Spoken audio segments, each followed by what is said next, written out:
Et donc c'est parti pour les exercices de la séance 2, avec à chaque fois, comme d'habitude, une aide. Ensuite, vous mettez sur la pause, et ensuite la correction. Donc on démarre avec l'exercice 4, où on doit placer des points sur cette figure-là, selon des égalités vectorielles.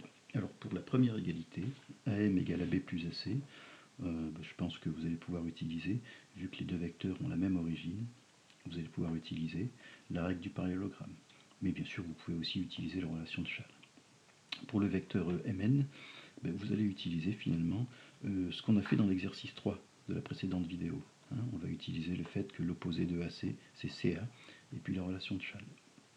Et enfin, dans le petit 2, pour montrer que B est le milieu du segment AN, je vais faire une petite figure là, où on a B qui serait le milieu du segment AN, d'accord, donc avec les vitesse et longueur, vous pouvez par exemple démontrer que le vecteur Bn, si vous arrivez à démontrer que le vecteur Bn est égal au vecteur AB, on pourra dire c'est gagné. Voilà, vous mettez sur la pause.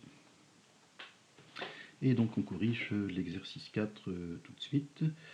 Donc première égalité, vecteur AM égale AB plus AC. On utilise la règle du parallélogramme, c'est-à-dire que on va obtenir règle du parallélogramme. Alors parallélogramme, je l'écris comme ça. Règle du parallélogramme. On va construire finalement un parallélogramme qui va être ABMC. Voilà. Et donc on y va. Pour construire ce parallélogramme ABMC, on va peut-être compter les carreaux, c'est-à-dire les coordonnées des vecteurs ici. On voit que le vecteur AC, c'est 3, 6. Donc on va faire pareil ici, 3, 6. Vous voyez, je dis que j'utilise la règle du parallélogramme, mais en fait, c'est bien la relation de Schall que j'ai utilisée. Dans bien des cas, c'est la même chose en fait. Voilà, mon vecteur AM est ici. Et donc mon parallélogramme, on va le mettre en évidence, j'espère que je ne me suis pas trompé, sinon il faut que je recommence tout, que j'ai pas envie de faire. Voilà, mon parallélogramme, il est ici, c'est bon. D'accord, ABMC est un parallélogramme. Alors la deuxième égalité, Mn égale AB moins AC, oula, je ne vais pas avoir beaucoup de place, on va pouvoir dire que Mn, c'est AB plus l'opposé de AC, c'est-à-dire plus CA. Et d'après la relation de Schall, on va avoir CA plus AB, ça va donner CB. Et donc il va falloir construire le vecteur, le point N, tel que vecteur Mn, mais cette fois-ci on connaît M, est égal au vecteur CB. Alors le vecteur CB, je vais peut-être le représenter ici. Le vecteur CB, je vais le faire en très fin, je crois, je vais essayer de le faire. Voilà, le très fin n'est pas super fin. Le vecteur CB, c'est celui-ci. Et donc, le vecteur CB doit être égal au vecteur Mn, donc le point N va se retrouver par ici à peu près. Donc, où exactement? Alors, pour passer de C à B, comment on fait? 1, 2, 3, 4, 5, 6, et puis 1, 2, 3, 4, 5, 6, 7. 6, 7, donc je fais pareil ici, 3 et 3, 6. Pareil ici, je vais essayer de ne pas me tromper, 3, 3, 6 et 1, 7, voilà. Mon vecteur CB, représenté à partir du point M. Là, on a un représentant vecteur CB, c'est ça. Et on voit bien que CB égale MN. Et donc CB égale MN, ça va nous servir pour la suite. J'espère que je ne me suis pas trompé. Voilà. Vecteur CB égale vecteur MN, ça veut dire que on a un parallélogramme qui est CMNB. Donc d'après petit 1, d'après Mn égale CB, on peut dire que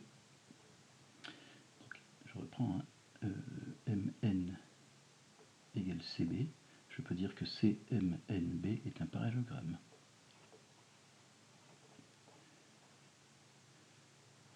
Je suis en train de m'emmêler parce que ça ne va pas nous servir du tout, ça.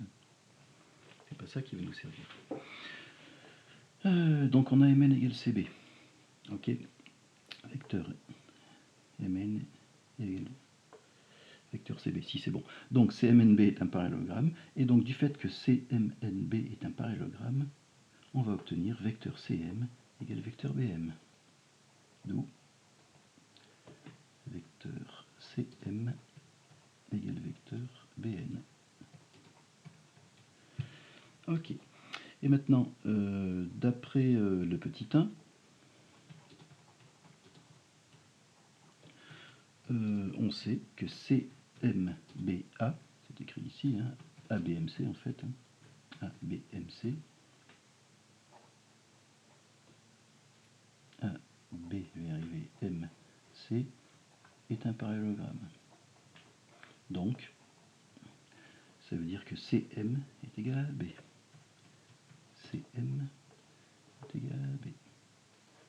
Et donc, si on regarde ce qu'on a obtenu, on a CM qui est égal à BN et CM qui est égal à AB. Ça veut dire que vecteur AB égale vecteur BN. D'où B milieu de AN. Alors je reprends la démonstration parce que j'ai pas été super clair au début. Donc pour commencer, d'après le petit 1, on peut dire que Mn égale Cb. C'est ce qu'on a obtenu ici, hein, Mn égale Cb. Alors vecteur Mn égale vecteur Cb, ça veut dire que CMNB est un parallélogramme. Et comme CMNB est un parallélogramme, on va pouvoir dire que vecteur Cm égale vecteur Bn. Première égalité. Ensuite, d'après le 1 toujours, on sait que ABMC est un parallélogramme, donc le vecteur Cm est égal au vecteur AB. On obtient vecteur Cm est égal à AB, vecteur Cm est égal à Bn, ça veut dire que AB égale Bn, et donc que B est bien le milieu de AN. Bon, j'espère que j'ai été un peu plus clair. Concernant l'exercice 5, alors l'exercice 5 c'est quelque chose qui n'est pas facile sans une petite aide. Je vais essayer d'expliquer pourquoi. Donc on dessine d'abord un triangle ABC quelconque, j'en ai dessiné un ici, mais vous dessinez le vôtre évidemment. Et puis on doit construire les points M et N avec des égalités vectorielles.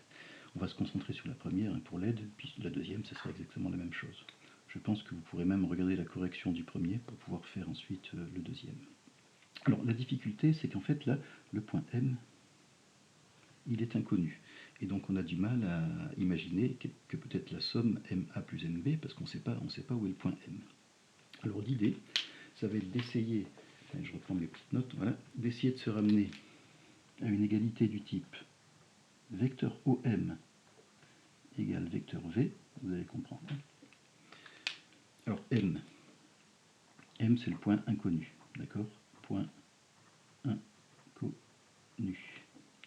Et puis, l'idée, c'est qu'on parte quelque chose de connu. Ça sera un point connu. Alors connu, ça sera A, B ou C. Hein. Et puis ici, un vecteur connu. Si on arrive, à partir de cette première égalité, à une égalité de ce type-là, OM égale V, où M est le point inconnu, O est un point connu cette fois-ci, et V est un point connu, eh bien, on pourra facilement construire le point M. Alors comment faire pour se ramener à ce type d'égalité? Eh bien, je vais vous donner une petite aide qui est toute bête, c'est que entre M et A, ici, avec la relation de Schall, on va mettre le point B. D'accord? On va écrire vecteur MA comme étant égal à vecteur MB plus vecteur BA. Et puis on va voir qu'il y a des tas de choses qui se simplifient.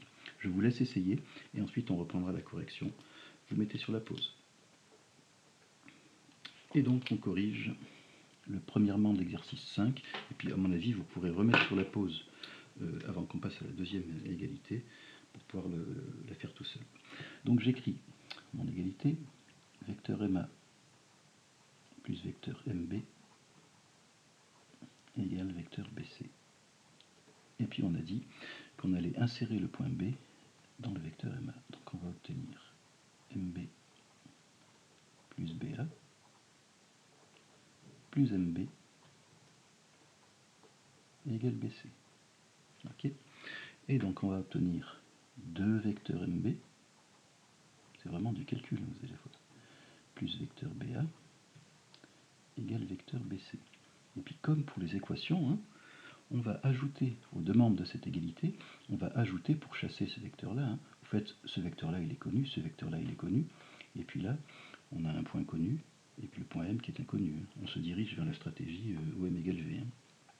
Donc je disais, pour chasser ce vecteur BA, tout simplement, regardez ce qu'on va faire.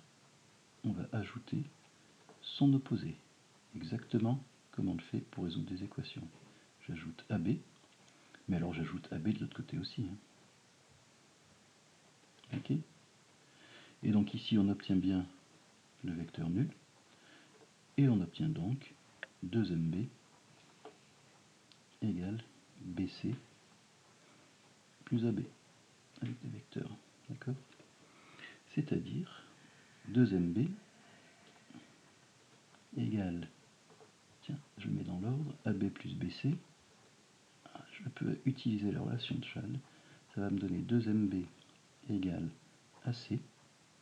Hein, la relation de Schall, ça marche bien là. Toc. Et donc, j'obtiens MB égale, exactement comme pour les équations, 1 demi de AC. Et puis, comme je voulais que mon point connu soit à l'origine du vecteur, là, je vais pouvoir inverser les deux. J'obtiens finalement que BM égale 1 demi de CA. Et à partir de cette égalité-là, je vais pouvoir faire ma figure. Le vecteur BM, je vais faire ça en rouge, doit être égal à 1 demi du vecteur CA. 1 demi du vecteur CA, ben mon vecteur CA, c'est ça. Et donc 1 demi du vecteur CA, c'est celui que je fais en rouge ici. Et donc BM égale 1 demi de CA, ça va me mettre mon point M, pardon, ici. Voilà mon point M. Ok. Moi, ce que je vais vous conseiller de faire, c'est de mettre sur la pause, et puis d'essayer de faire le deuxième, en utilisant exactement le même principe. Allez, mettez sur la pause. Voilà, donc c'est parti pour la deuxième partie, avec NA plus NC égale CB. Donc je l'écris là-haut. NA plus NC égale CB. Puis on n'oublie pas les vecteurs. Allez, et donc, qu'est-ce qu'on va faire? Qu'est-ce que vous avez eu comme idée? On va mettre le point C ici, par exemple. En fait, j'ai mis le point B ici tout à l'heure, mais on aurait pu faire, évidemment, autrement. Il y a plein de façons de faire. Peut-être que j'aurai l'occasion de vous montrer ça une autre fois. Donc, NC plus CA plus NC égale CB. D'accord, ça c'est bien le vecteur NA qui est ici. Et donc on va obtenir 2NC plus CA égale CB. Donc on va ajouter l'opposé du vecteur CA. On va obtenir 2NC plus CA plus AC égale CB plus AC. On va obtenir 2NC, ça c'est le vecteur CC, c'est-à-dire c'est le vecteur nul, hein, égale, alors CB plus AC, je vais le mettre dans le bon ordre, AC plus CB, de façon à faire apparaître la relation de Schall, 2NC égale AB, NC égale 1 demi de AB, et puis on met dans le bon sens finalement, CN égale 1 demi de BA. Et à partir de ça, on va pouvoir on va pouvoir construire le point N. Donc 1 demi de BA. Alors BA c'est ce vecteur-là. 1 demi de BA c'est ce vecteur-là que je fais en vert. Et donc on va avoir CN égale 1 demi de BA. 1 demi de BA c'est ça. Donc c'est 3,2, hein, c'est ça, 3,2. Voilà mon point N qui est ici. Voilà, il y aura d'autres exercices de ce type-là. Donc vraiment la stratégie à comprendre, l'idée, c'est à se ramener à une égalité comme celle-ci en essayant de d'insérer des points et d'utiliser la relation de Chasles.